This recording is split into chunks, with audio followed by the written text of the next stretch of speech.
Good morning. Thank you for joining me in this morning mindfulness practice.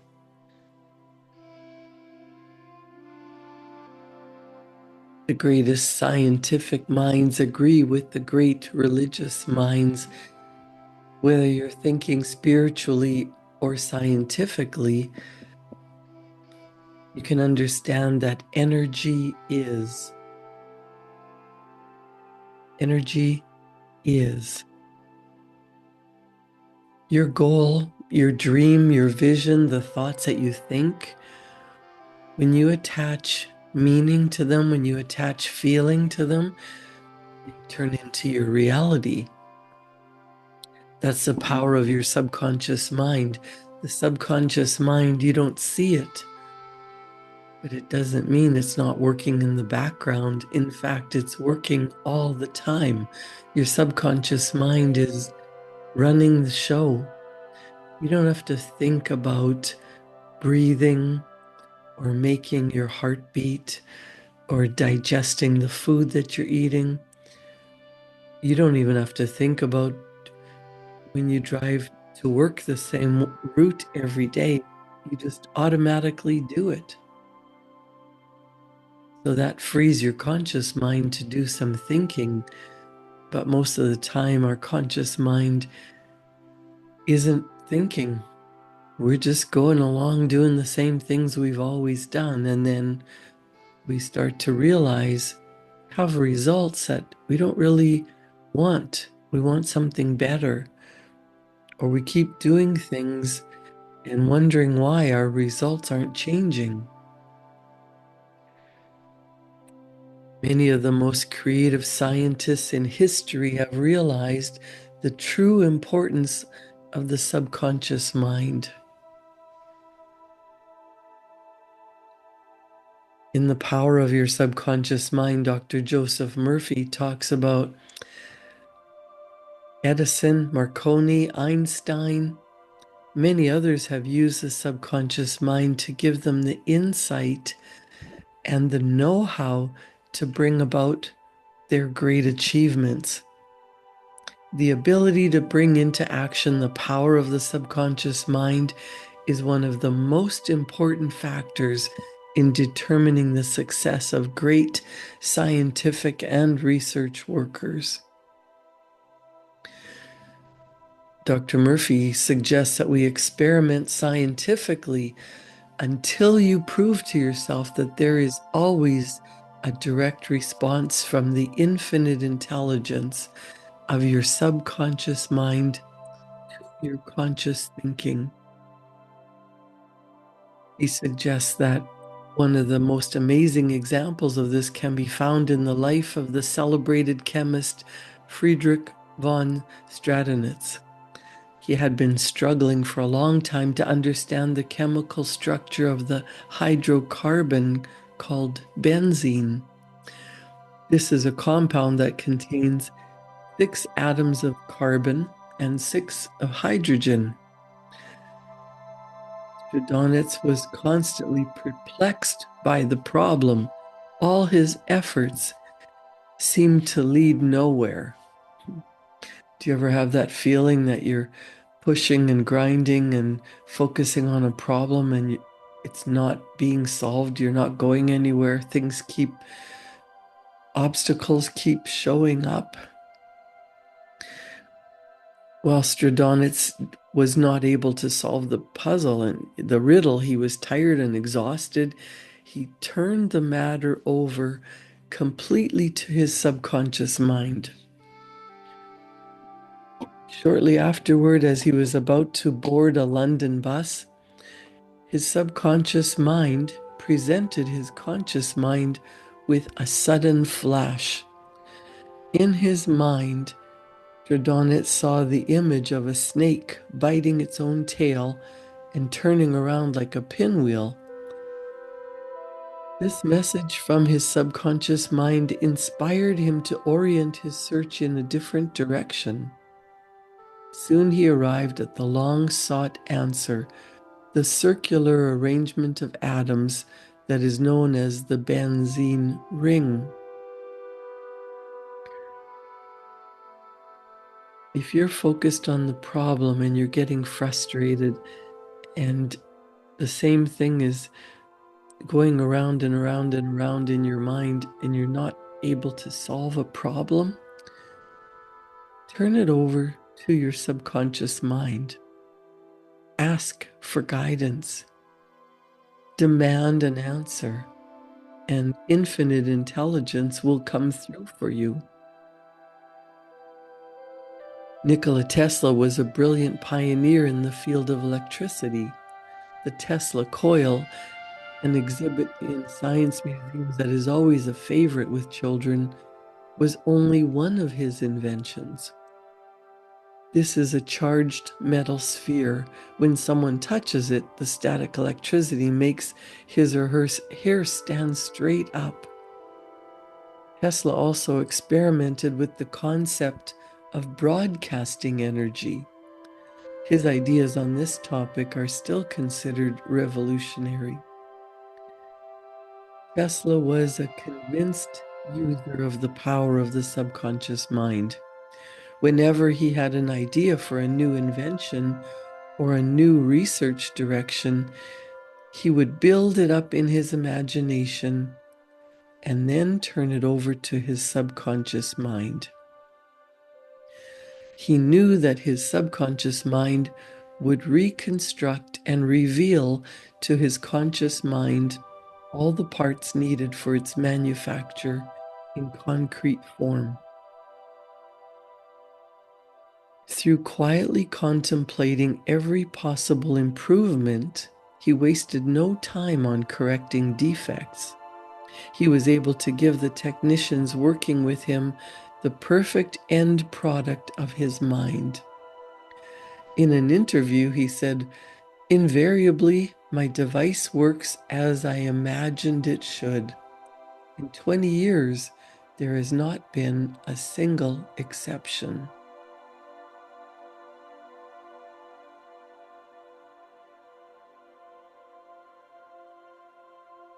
If you are having trouble with a problem and it's facing you every single day, decide what you want the solution to be. Decide how you want to be living.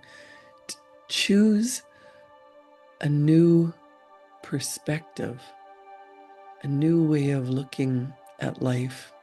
Be grateful, because when you overcome challenges, you rise to the next level. You become stronger, more capable, ready to receive whatever it is that you desire. If you think about energy as a broadcasting station from your mind, your thoughts are going out into the infinite universe. Infinite, no beginning, no end. You can choose whatever it is that you really want, and you don't have to work out all the details. You just have to decide what you want, why you want it, how you're going to feel when you're living that way. And the universe will give you solutions, impulses. And then as you act on them, things change. You shift your thinking and your results change.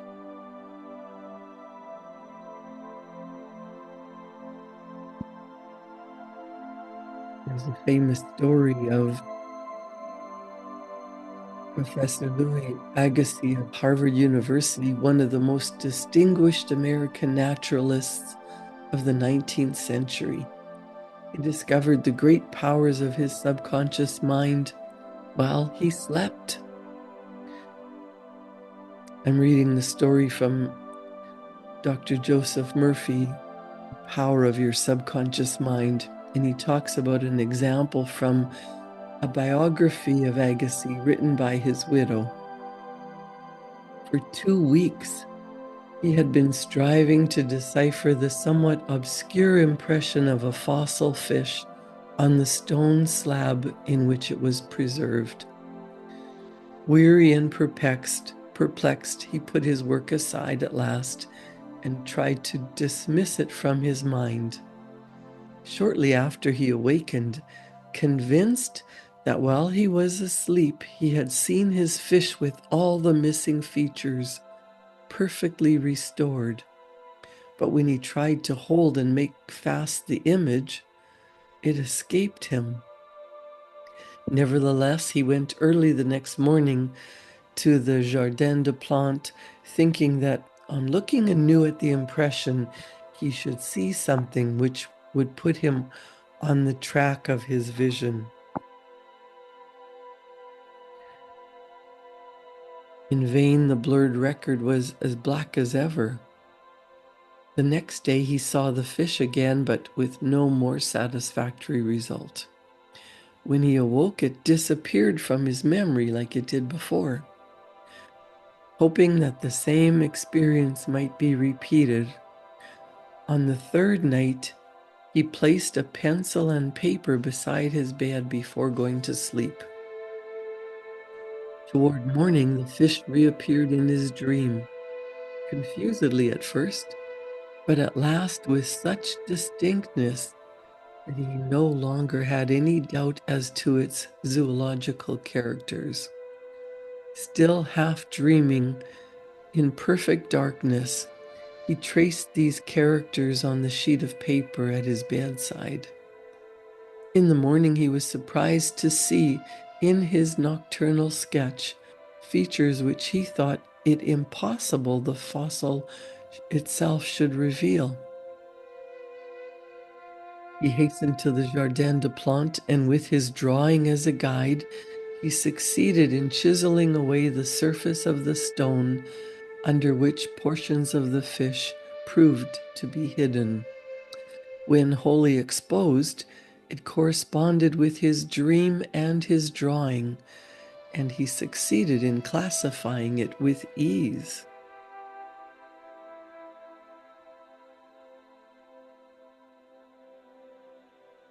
Have abiding faith in the outcome.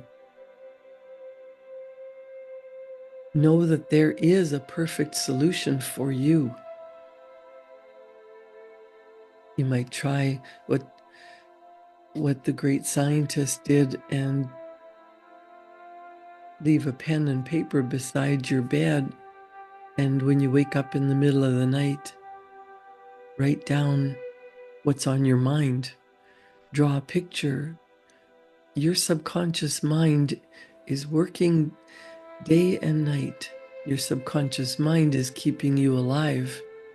I said earlier, you don't have to be concerned about breathing or your heart beating or digesting food. Your subconscious mind takes care of all of that for you. It also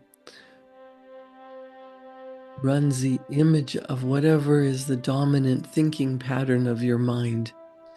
So when your thoughts are going out into the universe, whatever you are broadcasting, think of the universe as a receiving station, and it sends back to you what you've been thinking about.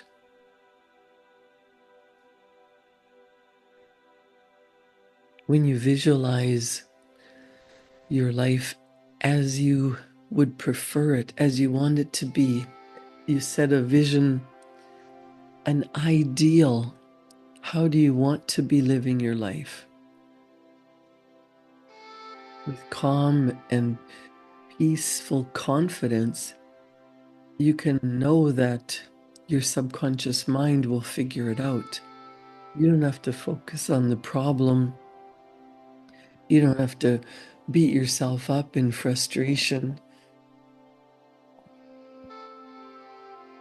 You want to quiet the mind and still the body. Especially when you have what you think will be a difficult decision, or when you fail to see the solution of your problem, begin at once to think constructively about it. If you're fearful and worried, you're not really thinking. True thinking is free from fear. Dr.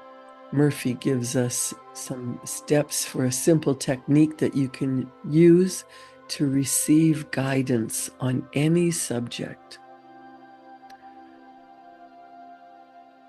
The first thing, which is what I tell you every single day in morning mindfulness, is to be still, to sit quietly, to calm your body, to take a deep breath in and allow yourself solitude, some space, some quiet, so that you can receive the answer. Joseph Murphy says, quiet the mind and still the body. Tell the body to relax. It has to obey you. Your body has no volition, initiative, or self-conscious intelligence. Your body is an emotional disk that records your beliefs and impressions. Mobilize your attention. Focus your thought on the solution to your problem. Try to solve it with your conscious mind. Think how happy you would be about the perfect solution. Sense the feeling that you would have if the perfect answer were yours now.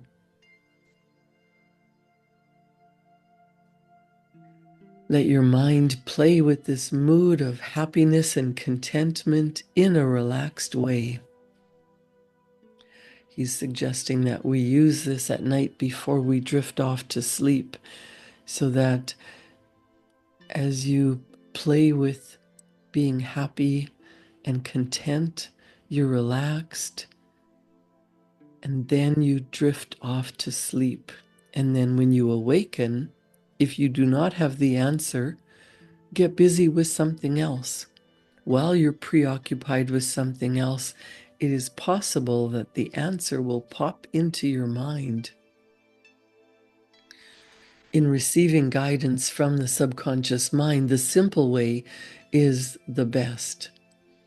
Here's an illustration from Dr. Murphy. He said, I once lost a valuable ring that was a family heirloom. I looked everywhere for it, but it was nowhere to be found. I was worried and distressed by the loss. That night, I talked to my subconscious mind in the same way I would talk to anyone. Before dropping off to sleep, I said, you know all things. You know where the ring is, and you now reveal to me where it is. In the morning, I woke up suddenly with these words ringing in my ear. Ask Robert. That seemed very strange to me. The only Robert I could think of offhand was the 9-year-old son of my next-door neighbors. Why should he know anything about the location of my ring? However, I followed the inner voice of intuition. I found Robert in his yard and I described the ring to him. You haven't seen it, have you? I asked. Oh, sure, he replied. I found it in the bushes yesterday when I was playing hide and seek. I didn't know whose it was, so I took it inside and put it on my desk. I was going to put up a sign about it, but I forgot. The subconscious mind will always answer you if you trust it.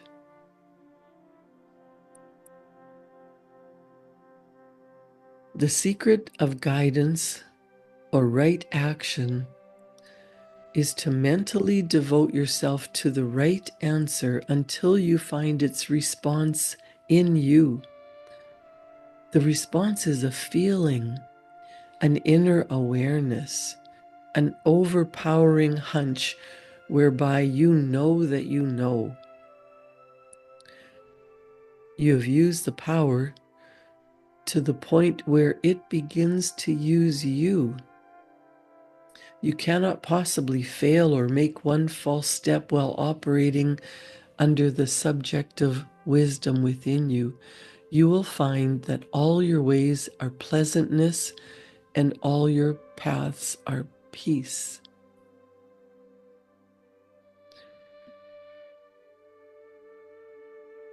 Remember these ideas. The subconscious mind has determined the success and wonderful achievements of all great scientific workers. By giving your conscious attention and devotion to the solution of a perplexing problem, your subconscious mind gathers all the necessary information and presents it full-blown to the conscious mind. If you are wondering about the answer to a problem, first try to solve it objectively. Get all the information you can from research and also from others. If no answer comes, turn it over to your subconscious mind prior to sleep, and the answer always comes to you. It never fails. You do not always get the answer overnight. Keep on turning your request over to your subconscious until the day breaks and the shadows flee away. You delay the answer by thinking it will take a long time or that it's a major problem. Your subconscious has no problem. It knows only the answer. Believe that you have the answer now. Feel the joy of the answer and the way you would feel if you had the perfect answer. Your subconscious mind will respond to your feeling. Any mental picture backed by faith and perseverance will come to pass through the miracle-working power of your subconscious. Trust it, believe in its power, and wonders will happen as you pray. Your subconscious is the storehouse of memory, and within your subconscious are recorded all your experiences since childhood. Scientists meditating on ancient scrolls, temples, fossils, and other evidence are able to reconstruct scenes of the past and make them alive today. Their subconscious mind comes to their aid. Turn over your request for a solution to your subconscious mind prior to sleep. Trust it and believe in it, and the answer will come. It knows all and sees all, but you must not doubt or question its powers. The action is your thought, and the reaction is the response of your subconscious mind. If your thoughts are wise, your actions and decisions will be wise. Guidance comes as a feeling, an inner awareness, an overpowering hunch whereby you know that you know. It is an inner sense of touch. Follow it with the simplicity of faith. Your subconscious mind answers you in ways you know not of. You may be led to a bookstore and pick up a book which answers your question, or you may overhear a conversation which provides the answer to your problem. The answer may come in countless and unexpected ways. Bob Proctor was my mentor, and he said, you might be at the grocery store waiting in line. Your cart is full of groceries and the child behind you bumps into you with his cart, and it gets your attention, and you turn around and see a tabloid magazine, and the headline grabs you and it gives you the answer. You might even run out of the store without your groceries because you're so excited that you finally found the solution to your problem.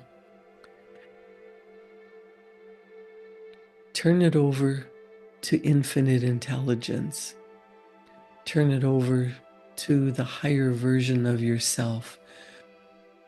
When you know what you really want, the solution to your problem, the answer to your dream, the vision, the idea that's planted in your heart, get emotionally involved with the solution, with the answer, with the vision, with the ideal you want to be living. And your subconscious mind will guide you. You've always been on your path. You might have been walking in it backwards. Write down what comes to you when you're focused on the solution, when you're thinking about your ideal, the vision that you have for your future. When you feel how you're going to feel now that you found the solution, now that you have the well-being expressed, you're at ease, you're calm, you're confident. That's when you get into creation mode. That's when you find the answer. It comes when you are relaxed and calm. That's why sometimes an answer comes to you when you're in the shower or when you're walking in nature. When you're not focused on the problem is when the solution comes.